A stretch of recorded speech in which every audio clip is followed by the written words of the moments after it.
canale di deviazione provvisorio era lungo 5 km e aveva una larghezza di 200 metri.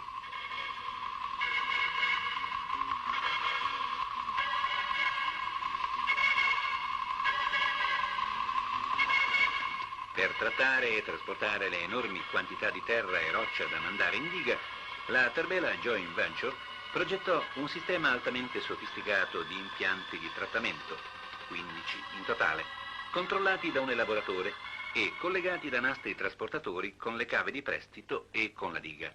Metà del materiale della diga veniva da una grande cava di prestito nella vicina valle di Gandaf, a circa 6 km in linea d'aria dalla diga. Bottom dumpers da 100 tonnellate portavano il materiale, formato da limo, terra e ghiaia a spigoli vivi, a un impianto primario di vagliatura e frantumazione. Un nastro di 2500 metri portava il materiale ad un impianto centrale di trattamento dove veniva vagliato e mescolato a seconda delle necessità, con l'aggiunta di limo proveniente da altre cave di prestito, così da corrispondere alle specifiche per ogni zona.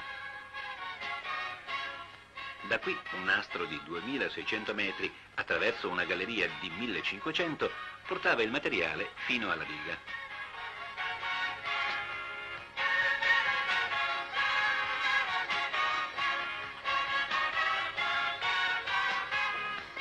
Il sistema di nastri richiese un grosso investimento iniziale, ma questa decisione si dimostrò subito vantaggiosa. Gli inevitabili problemi derivanti dal dover far fronte alle specifiche di 14 zone diverse, con materiali provenienti da una moltitudine di fonti diverse, furono trasferiti ben volentieri all'elaboratore, che si mostrò capace di controllare lo stoccaggio e la ripresa dei diversi materiali trattati secondo le richieste dei programmi della diga.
Nell'ottobre del 1970, a poco più di 2 anni dall'inizio dei lavori, il completamento della diga a Speroni e del canale di deviazione rappresentò una delle prime pietre miliari. La prima fase era terminata e per procedere alla seconda fase era ora necessario deviare l'Indo, che si trovava all'inizio della sua stagione annuale di magra, trasferendolo dal suo letto normale in quello preparatogli nel canale di deviazione.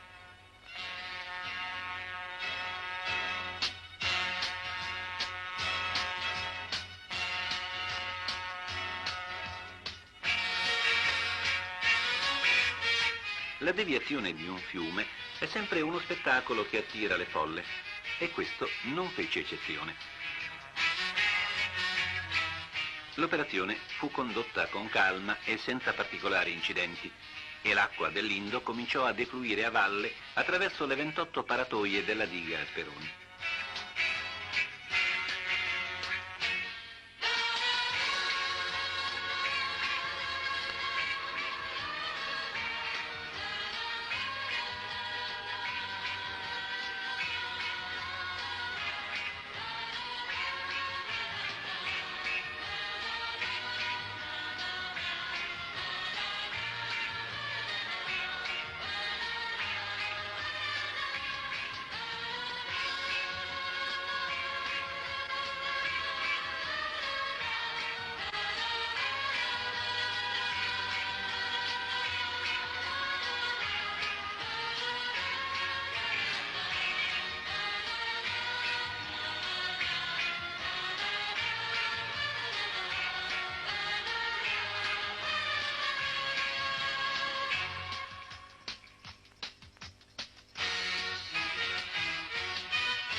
Ma c'erano altri cofferdams da costruire.